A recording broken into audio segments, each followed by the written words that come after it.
questions. Jim, what'd you think of Amir Coffey tonight? Yeah, he looked great. I thought that we did first of all, I thought he was great. And he got where he wanted to. He found people, he scored, made tough shots, got to the foul line. Kind of single-handedly, I thought, kept Minnesota hanging around. Every time I felt like we were ready to stretch even a bigger lead, he'd make some plays. And I thought he did a great job on James Palmer, too, defensively. You know, he got us on both sides of the floor. Sometimes you can, you know, if a guy's killing it on one end, he might take a little vacation on the other. Amir was really good on both ends of the floor. Why did you want to extend the gesture with the warm-up jerseys, warm-up shirts? It's just the right thing to do. You know, we had when we were in 2014, 2015, we had a couple players lose their, you know, Taran Petway lost his mom and Dave Rivers lost his dad shortly after the season. And, you know, just felt like the right thing to do. Called Brad Raymond, my old, one of my former players at Mayville, and he made a play for us and got it done. So we wanted to, you know, tell Dupree that, you know, it's difficult. I was really thought that shot he hit late was, you know, quite a moment. You know, I mean, even I couldn't help but just think for a brief moment, like, you know, what that was about. And my parents are 92 and 87. You know, I can't imagine trying to go through a season like that.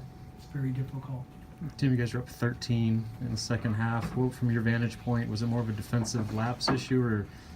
Yeah, well, I thought that, you know, one, I had to try and manage some foul trouble, and we didn't do a great job on the glass. You know, you knew the way Coffey was going, you weren't going to be able to stay, you know, extend too far. But, you know, I was hoping we could, but it's not like you're going to go from 12 to 18 or 22 or anything like that, the way they were playing the Gophers. And we just kept sending them to the foul line over and over.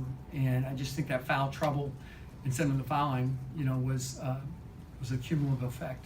And then we did not play good basketball down the stretch. I mean, you look at, there was, I don't know what the exact time was, but I think we were up 5 or 3 or 4 or whatever it was. And we have a turnover, we miss a front end, we go 1 for 2, and then we miss a layup. And they go 4 for 4. McBrayer hits the big 3, and then that loose ball, when we were down 2 or 3 late, that, you know, it looks like we might have a chance at it, and they come up with it and end up either scoring or getting fouled. I forget what happened, but you know, just those little hustle plays matter. Did you get an explanation on that technical on Isaac? I thought it was a weak technical, personally, and I thought it was. They said he threw the ball at the opponent, and yeah, I just saw it on tape, and if that's throwing a ball, what the hell. Can you point to any one thing, maybe offensively, the last 7-8 minutes where you struggled? I thought, you know, I thought they did a good job bottling up. Well, other than what I just said, geez, that's a lot of tribulation. You know, I think that stretch of play hurt us. But, you know, I thought they did a good job taking Palmer away, and we just, you know, as it got more physical, we weren't as good, you know, getting to the foul line, scoring inside. What do you tell your guys after a game like that? Well, we just, you know, there's going to be 16 more games like this in this league. You know, I mean, it's just the way it is. So, you know, how do you learn to finish somebody off? You know, what happens? And, you know, one kid, you know, steps up, that's my fault. You know, not in a martyr way, in a way that, you know, like, this is what I need to do better. And, you know, I thought what Glenn Watson said was good, which is, you know, we can't let this game beat us twice. And, you know, those are their words. And we can play better, but I think you have to credit Minnesota. It was a highly emotional night for them, and they earned the victory. How tough is it to win on the road, especially at a place like the Barn? Yeah, the noise is, you know, the Barn's so interesting, and I've been here a lot with 3 different teams, I think. You know, that noise kind of cascades from it sounds like it comes from the top on down. It's pretty cool.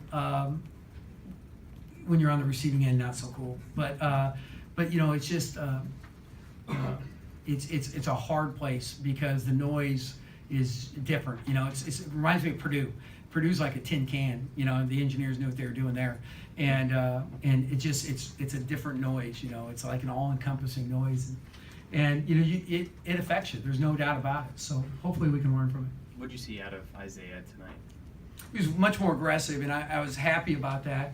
I thought he did a lot of good things. He was involved in a lot of plays, man. He was in there on his own a few times, you know, and you know, he didn't shoot the ball as well as I know he can, but the same time, you know, I mean, there was a lot of physicality to it, and so it didn't surprise me that he had a, you know, a little bit less than 50%. But I was happy with his aggression. You know, I thought a lot of guys did a lot of things right for a long time, and then we just didn't finish the game. You guys had that double on Coffee on that last possession. It seemed like it was going to work out. How frustrating was it when you can't come up with that final rebound? Yeah, that was that was hard because we had the loose ball, and then we had the rebound that were consecutive plays, or it felt like they were consecutive. It might have been 2 out of 3 possessions, but to go 0 for 2 on those is hard, and then have a foul, you know, still at the end was just, it's just frustrating. Anything else for Coach Mouse?